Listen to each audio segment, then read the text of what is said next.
The war had ended 1,000 years ago, yet somehow humanity still carried its scars among the stars. Ships that remembered oceans drifted through vacuum as if they could smell rain, as if steel could hold a memory of salt. The surviving branches of mankind had scattered like sparks from a dying fire, faint embers seeking places to land without going out. Some settled in hollowed asteroids and sang songs to dead seas.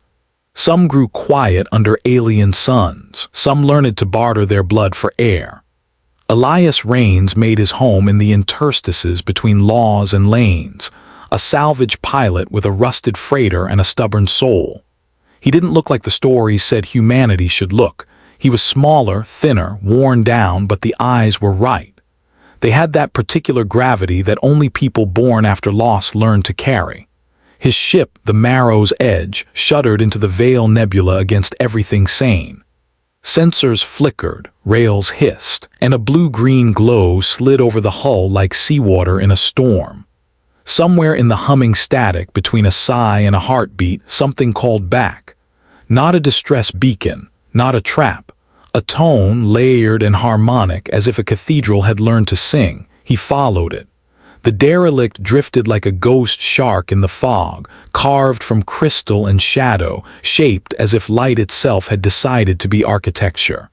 He docked on instinct, because instinct is what you have left when no one answers your calls and the universe keeps moving. Juno, the ship's old voice AI, murmured in his ear, "You'll die in there, Lieutenant." "Everyone dies somewhere," Elias said, sealing his suit. "Might as well make it interesting." The derelict's hatch accepted his hand like a question it knew the answer to. He stepped into a corridor where the walls glowed softly, heartbeat faint, the way a sleeping animal warms the air. The light thickened toward a central chamber that opened like an iris, petals of stone revealing a space big enough to hold a moonlit storm. She stood at its center. Tall, back straight, hair like poured ice down to the small of her back. Ears like a fox crowned with filigree, a tail that balanced the air, eyes the molten gold of furnace glass in a dark room. She wore the kind of armor that was more ceremony than war. Only the ceremonial armor of her people could cut through hull steel. When she spoke, the room translated not with words but with intention. Identify. He lifted his hands. Human, her eyes widened. He felt the moment the chamber's logic caught up with her shock, adjusting, interpreting. "Humanity is a rumor," she said slowly. "A cautionary myth to frighten the young. Do not waste my attention with lies." A tremor ran through the hull. His boots skidded on crystalline floor. He reached for purchase, his hand swinging, and landed squarely on the soft, living curve of her rear. The sound, the slap, traveled across the chamber with cathedral acoustics, the echo of sacrilege. Elias froze. She did not. The runes inlaid in the floor flashed white gold. Lines leapt up like spears of sunlight, latching around them both in a lattice of light. Something old and automatic answered a gesture older than their shared language. A claim, a promise, a law. Juno screamed in his ear. "Biomaterial binding protocol." Elias, disengage. He couldn't move. Neither could the woman whose pupils had narrowed to burning points. When the lattice collapsed with a final resonant chord, he fell to his knees, his breath hauling in his chest as if the air had been replaced by music. Guards in armor gray and gold stormed the chamber, weapons half-sung from their scabbards. None touched him. None dared touch her. Her voice threaded through silence, ragged around the edges, as if she had just realized she'd become a story her ancestors would have judged. "I am Selyra, Queen of the Vyr'len. You have performed the claiming. You are bound." Elias blinked. Bound. The guards' tails flicked as one, a ripple of sharp attention. "In our oldest covenant," she said, each word a measured blade, a palm upon the bearing crest. "Before witness and within the Hall of Orioles is a proposal. The hall has accepted." He glanced, horrified, at the place his glove had landed. Armor met fabric, fabric met her. That was an accident. "The covenant does not care for intent," she said, only contact. The Vyr'len guards did not murmur, they did not shift, but the silence grew so heavy he felt as if sound itself had skin. Juno's voice dropped to a whisper in his ear. I'm compiling all known lexicon on Vyr'len marriage rites. There is a non-zero probability you just proposed to a sovereign in front of her honor guard. Elias tried to stand. A guard's sword parted the air with a whisper. Selyra lifted her fingers a fraction. The blade did not fall. We will take you to the palace, she said. Because harm to you is harm to me now, and I own my mistakes. Walk, human. He walked. The white palace of Vyr'len looked grown, not built, as if the cliffs and the ocean had negotiated a treaty and decided to give the sky a gift. Towers fluted like seashells, rose from terraces where trees sang faintly when the wind touched them. Streets braided under bridges made of light. Gravity felt tuned to grace. Elias had been to 100 worlds. None of them were beautiful in a way that could not be bartered. This place was beautiful like a promise you honor even if no one sees. They placed him in rooms with windows that opened to see the color of dark wine. His door did not lock. His guards were poetry written in muscle, always present, never close enough to comfort. He waited. He slept. He counted threads in tapestries that told stories he could not yet read. When Queen Selyra came, she came alone. She wore a simpler garment that changed texture as she moved, armor skeleton reduced to a collar of gold. Her hair was braided with small blue crystals that glowed like dusk. Your people are not extinct, she said. We are less, Elias said, but not done. She stepped closer to the window, examining the sea with the attention one gives to dangerous beauty. We teach our children that humans were fire, unchecked, wild, a species that burned so hot it consumed itself and almost took the corridor with it. We teach nothing, Elias said. Our children learn how to breathe. Her ears' delicate blades twitched. You are not what I expected from myth. You are not what I expected from a queen. Were you expecting a crown you could grasp? She asked. The faintest smile touched the corner of her mouth, less amusement than a test. You grasp quickly, human. He exhaled through his teeth, a sound that might have been a laugh in a better mood. I already apologized. And yet we are bound. She turned at last, studying him with a levelness that made it impossible to feel like a fool or a threat, only an equation waiting for a solution. The bond is not symbol, it is ligament. Injury to one is injury to both. Separation for long periods makes the blood slow. We discovered this when my grandmother married to end a war. It ended and she bled internally whenever her spouse took harm. Convenient, Elias said dryly. Not particularly. She stepped once, and the light followed her as if the palace itself anticipated royalty. You will remain, you will be protected, you will be asked to give counsel because if your stories are true, humans do not run out of opinions. I want my ship, he said. His ship meant independence, and he had so little left that wasn't suddenly threaded through with her fate. You will have your ship, Selyra said, with a leash. He met her eyes. I cut leashes. Not this one, Elias Raines. She said his name as if it were a signet pressed in hot wax. This one we both wear. Court in Vyr'len did not babble, it braided. Voices interleaved like woven metal, soft, hard, softer. When Selyra walked, the braiding tightened, carrying messages like currents under ice. Elias learned to listen with the back of his mind. He learned that the Vyr'len Empire had held 300 worlds and now held far fewer, because borders that used to be chiseled in treaties were melting. He learned the names of factions that wished Selyra married to their clans, their houses, their dreams, and how those houses smiled while imagining his absence. He learned the words for insult in a language that used melody to cut deeper than consonants. He learned the quickest path through palace gardens at night, when he could not sleep because Earth, that old myth, had crept into his dreams and lay down beside him. He learned the slope of Selyra's shoulders when the council grew cruel.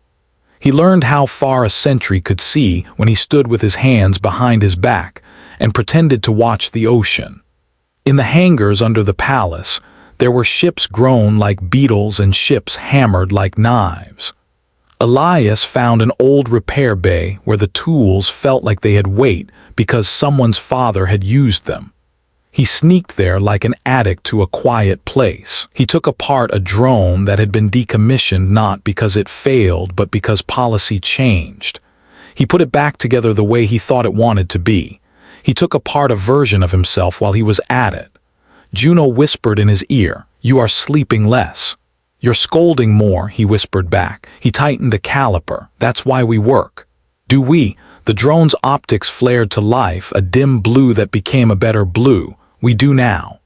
"Elias," Juno said, and her voice gentled, "you are lonely. That makes you brave and stupid in equal measure." A shadow fell over the bay. "He is both," Selyra said. She stood in the archway, its curve framing her like a secret. "And both is why he is still alive." He pretended he was not surprised she had found him. Queens have ways of knowing, especially when their blood complains if their husband walks into a dangerous field. "I don't like waiting for permission to do something useful," he said, "and yet you waited, the leash must itch." He shrugged. "You asked me to stay, I'm staying." She rolled the drone on its axis with a gesture. It purred, pleased. "You fix things," she said, "when I can, and when you can't, I stand next to them while they break." He stared at the drone to avoid her eyes. "Sometimes that's the job." Quiet held a moment like the breath before a bell. "We will be attacked soon," Selyra said. "You should be told this by me, not by the braided mouths in my court." A border scout saw a glare in the dark. "The Tsarathi have woken again. We beat them before by exhausting ourselves, and I suspect they have learned from our mistake. They will come quiet as a deep tide, and they will take the worlds where my people were born." "What do you need?" Elias asked. He sounded calm. He didn't feel it. "What does a human husband give?" Her smile almost reached her eyes. "Opinion." "Then I'll give this. If they come, we do not run." "We are excellent at not running," she said. "My people's bones are full of cliffs." "Then we do something worse." He pointed to the drone he'd resurrected. "We get clever." Cleverness began with refusal. Elias refused to play by the rules every other power used to die slowly. He asked for ships no one wanted because their engines were loud and their knees were shot. He asked for soldiers no one wanted because their tails had been broken and never reset quite right. He asked for tools that were unglamorous and plans that would never appear in a ballad. He built ambushes in gravity wells and false beacons inside old comets. He took the Marrow's Edge out to the border and had it pretend to be a dying freighter with a throat full of gas. Easy prey. If you didn't know how hungry prey could be, he learned the rhythm of the Tsarathi patrols from the way starlight bent. He taught Vyr'len pilots to fly unproud, low, dirty. The council hated every scrap of it. "It erodes tradition," they said. "It will make us seem small." "We are already small," Elias said. "They are bigger than you want to admit." Selyra let them argue until the argument ran out of music. Then she stood and standing changed the pitch of the room. "We will endure," she said, "and endurance seldom looks graceful." They endured. They bled. When the Tsarathi came with their bright serpent ships, the sky cracked open. The first wave found nothing to feed on but hungry illusions. The second wave ran into nets anchored to moons Elias had cheated into obedience. The third wave learned the taste of fear when Selyra, wearing armor that drank fire, led a strike that cut a command's spine in three and sent the rest writhing blindly. The price racked up. Every victory scraped skin. Every dead Tsarathi meant a dead pilot to balance the equation. On the 9th night, coughing blue smoke, Elias found Selyra in the quiet between orders. She stood on a balcony without railings and watched drones ferry wounded like doves carrying 2 heavy messages. "You bleed when I take damage," he said, because there was no time for poetry. "And you shake when my heart is broken." She kept watching the drones. I believe that is the point of this old law, to make us wiser by making us more fragile. We are already fragile. She looked at him then, finally. Fragility is not weakness, it is honesty. He almost laughed, and the laughter would not have been unkind. You talk like a human when you're tired. I talk like a queen, she said. And queens are a little human even if their ancestors had tails. Then be human with me a moment, Elias said. He reached and touched her wrist. It felt like an oath. When the next wave comes, don't be at the front. You would ask me to stand behind. She seemed almost amused. I would ask you to be alive after. He swallowed. A broken thing in his chest threatened to make a tenderness he could not permit to have air. Your people do not need a hero, they need a history. The ocean's dark whine hissed at the cliffs. In the distance, the towers of the White Palace were a patient choir. If I stand behind, Selyra said, then you must stand in front. That is what humans are for, isn't it? His gaze did not flinch. I'll stand where the fire is hottest. Good. She placed her palm against his sternum then, over the old cartilage grind of a childhood cracked rib. Heat passed between them that was not lust and not exactly love, the heat of two creatures who had agreed to be harmed together in order to keep something else breathing. The Tsarathi changed. They learned. They stopped charging shadows and started cutting through bone. Sons, Elias whispered when he saw the new tactical patterns. He stared at maps that projected gravity like weather. They're coming for your cradles via your light. They're going to drink the newborn energy and leave the planets cold. How do we stop a thirst? Selyra asked. We don't. We make it confusing. He pointed at star systems like a cartographer who could not afford to be elegant. We scatter signals that look like more sun than there is. We build echoes. We turn every 100th orbit into a mirror. Will that hold them? No. He breathed out through his teeth. But it will make them doubt. Doubt buys survivors. She nodded just once. Do it. They did it, and for a while the galaxy turned into a room with too many reflections. Tsarathi ships slurped up phantoms and struck back at their own staged decoys in a rage that would have been funny if it had not still killed people. Here and there the Vyr'len found room to breathe. Here and there planets bought another year of spring. Juno said, dry as old light, you call this a plan. I call this living tomorrow, Elias said. You cannot do this forever. I can do this today. And after today, we see. They saw the price. The Tsarathi had a hive at the edge of everything. It was not a place so much as a change in thinking, but there was a shape too, a structure orbiting a small black star where physics had a limp. It was there the overmind pulsed, not a mind as humans would recognize it, but a consensus. An appetite that had learned a language because hunger alone could not chart the trajectories. Elias took a small team in a ship no one would miss. Selyra, because queens who are a little human cannot bear to stay behind when the blood they share might be spilled. 3 Vyr'len veterans who had learned in time that glory is a tax on survival.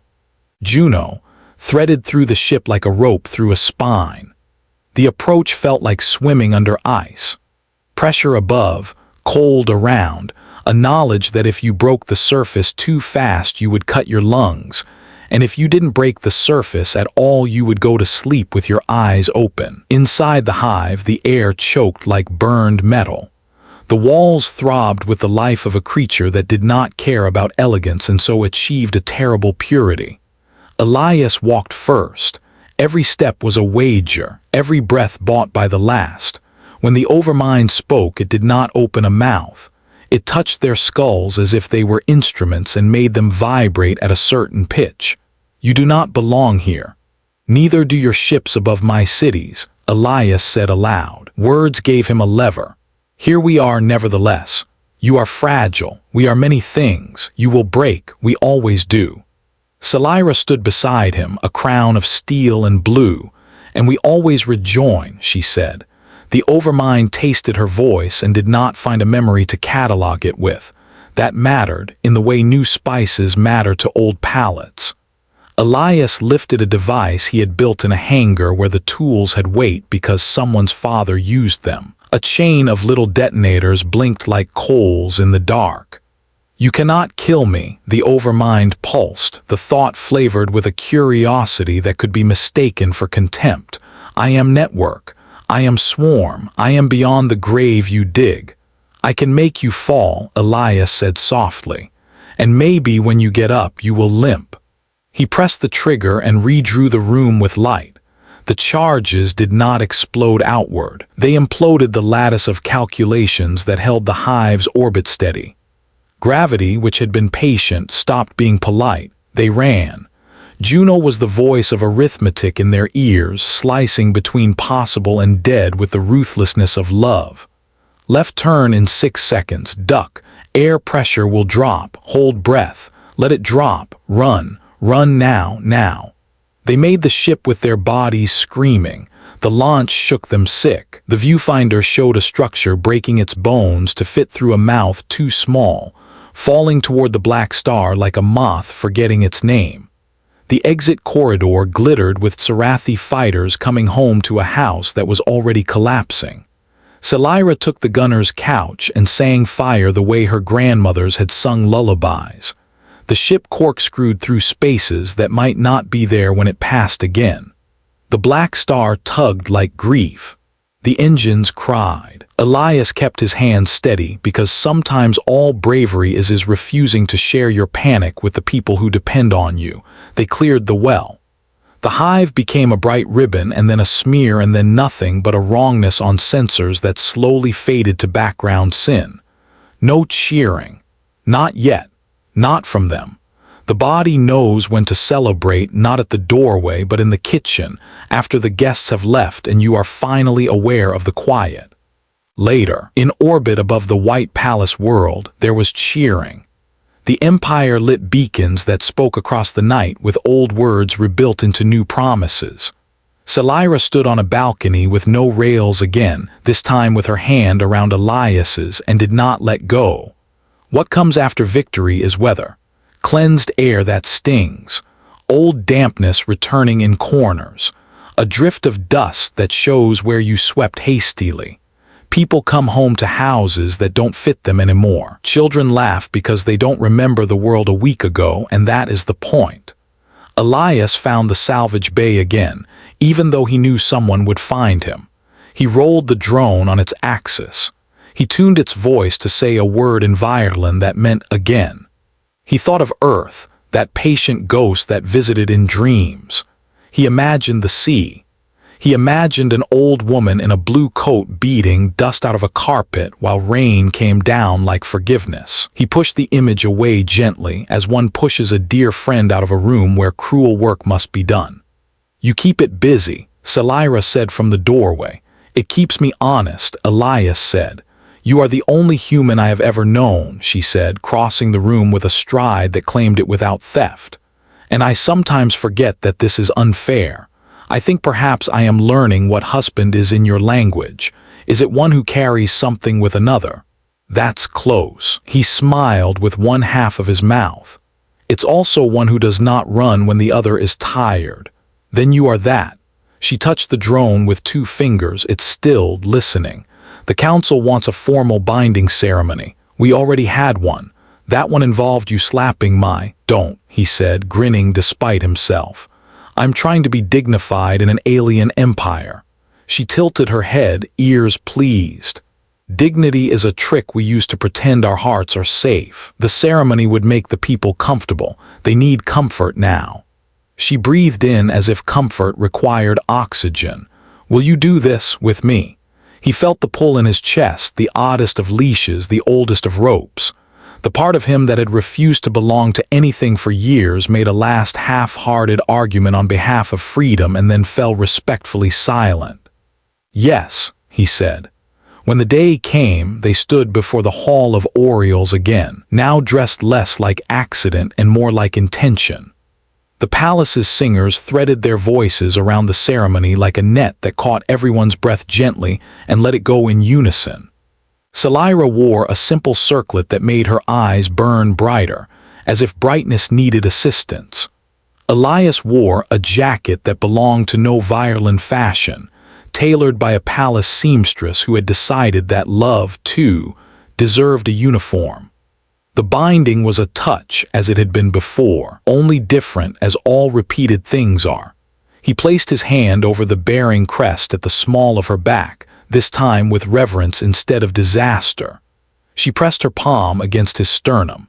It felt like the sound of rain on a roof you trust. Afterward, there were words spoken about history and continuity, and the way empires last by learning to be many while remaining one. Elias didn't remember them. He remembered the way Selyra's fingers tightened once around his, like the moment a knot is pulled snug. The empire cheered. The ocean kept speaking to cliffs. Ships in orbit flashed their running lights in patterns that meant, in the very old language of navigators, "We see you, we're here." He thought often in the new months that followed about what humans are for. Not war, not conquest, not even survival, though survival is a craft we practice until it becomes art. He watched Vyr'len children play in streets that had been sandbags a season ago. He traded curses and recipes with soldiers who had learned to be unproud and therefore immortal for a few minutes longer. He woke to Selyra breathing, not quiet but steady, the sound of someone who was not sleeping like a queen or a warrior, but like a creature aloud. He took the Marrow's Edge to the border sometimes, with escorts who pretended not to be escorts. He answered distress calls because that's what you do when you're a speck in a large dark and someone else's light flickers. He found a human ship once, old markings, old grief. He sent them coordinates and a code that would be recognized by anyone who had listened to certain campfire stories. A week later a message came. "We thought we were alone." He sent back, "No one is, not forever." On an ordinary afternoon that had the nerve to be beautiful, a fleet bled itself out of a microfold near the closest moon, not Sarathi this time. Ships in colors Elias had only seen in old charts. He felt the old tug of adrenaline, the old argument with fear. He walked fast to the war room and Selyra matched his stride. "Signal," he asked. "None," a commander answered. "They hold weapons cold and approach under escort behaviors we do not recognize." A screen filled the room with blue and white, not a flag. "Not quite." Juno's voice ticked in his ear like a metronome establishing tempo. "Signal pattern matches lost Terrigen protocols. Probability human origin 94%. The screen resolved to a face. Dark skin, gray hair, eyes with the same gravity Elias had recognized in mirrors. She spoke with the softness of someone who had learned to be careful with other people's hearts. "This is Admiral Miana Y of the Terran Arbor. We thought we'd find ruins. We found beacons and music. Who holds this system?" Selyra did not wait for her counsel. She never did when it mattered. "I am Selyra, Queen of the Vyr'len." Y's eyebrow rose a fraction. "Your consort." Elias stepped forward. He watched the Admiral's mouth stop hard as if she'd seen a ghost put on weight and learned to laugh. "Lieutenant Raines," she said softly. "Alive." He almost smiled. It became a habit. There were many words after that, agreements, tests of trust disguised as simple requests, histories traded like bread. He stood by Selyra and watched humans meeting the Vyr'len with the caution of people who have been betrayed and the hunger of those who want to belong. He saw eventually, with an ache that both hurt and healed, that the future might not be shaped like victory but like a bridge. That night he walked with Selyra to the balcony without rails. The ocean kept up its part of the conversation. "They will ask to build," Selyra said. "Humans, here. We will ask to learn," he said. "From you. They will ask to defend you," she said, "and in doing so to defend us. This is a good thing that will feel like a blade if we are not careful. We'll be careful."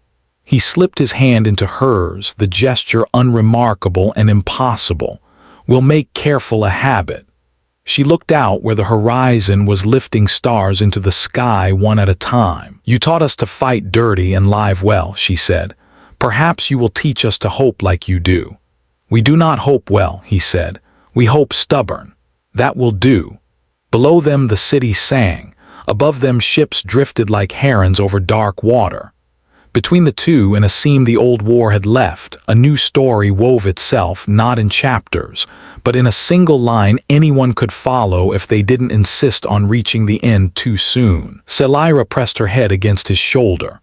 The circlet dug into his skin the way truth digs into a myth to make it honest. He closed his eyes and let the unbrokenness wash through him like a tide that had learned its work. On a later day, when the trees in the garden turned their leaves to watch a windstorm, the Tsarathi returned in a small pack, scarred and mathematically quieter. They sent a message that was almost an apology, which for them meant they requested a corridor through uninhabited space and promised silence. The council hissed. Selyra listened. Elias nodded. "Let them go," he said. "We taught them to limp, we do not need them to kneel. Peace is never a statue, it is a tent you keep repairing while people sleep inside." The Empire and the Terran arbor stretched canvas, hammered stakes, nodded to each other over the weight of a mallet. It held, then tore, then held again. It always would. On an evening when lights danced across towers like fish under moonwater, Selyra led Elias back to the Hall of Orioles. No guards this time, no witnesses. Just the two of them and the living star map revolving overhead, points of light moving at tempos only the hall remembered. "For us," she said. "For us," he echoed. He placed his hand where tradition had made a law out of accident. She placed hers where it listened best. They stood there long enough for the room to change its breath. "Do you still miss home?" she asked. "Yes," he said, "and I think perhaps that is how I know this is home." She smiled then, no test, no politics, just a curve of mouth that would have made his younger, unbroken self write terrible poetry. "We carry both," she said. "It makes us heavy and gives us weight. We are hard to blow away." He laughed. "That's humanity's whole trick." "Not only humanity's," she said, and before he could answer, she leaned her head and listened. "The ocean is speaking useful nonsense." "Say it back," Elias said. "That's how you keep nonsense in your favor." She sang something into the night. He didn't need to know the words. He heard the intention. He stood beside her while the palace breathed, and the city braided, and the stars made their slow walks to positions they would leave again soon enough. He thought of the overmind falling into a wound in the sky. He thought of Admiral Y lowering her chin to hide a smile and failing. He thought of a repair bay where tools were heavier because a father had used them.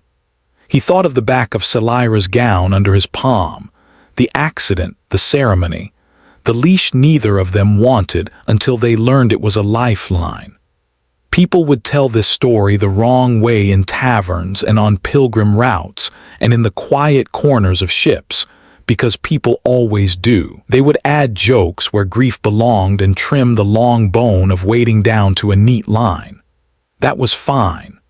Elias understood something most survivors eventually learn. The truth of a story lies not in its words, but in the thing it helps you keep carrying. The thing they carried together, fragility, law, love, responsibility. A species that had crawled out of graves and learned to stand upright again, was light enough because they carried it together. The war had ended 1,000 years ago. The scars remained, embroidered now with gentleness and stubbornness and a little necessary mischief. A man from a broken earth and a queen from a cliff-boned empire did not fix the galaxy. They did a harder thing. They kept walking through it. And that day the galaxy learned humanity doesn't conquer, it endures. Headphone, thank you for listening. Until next time, stay human, stay unbroken.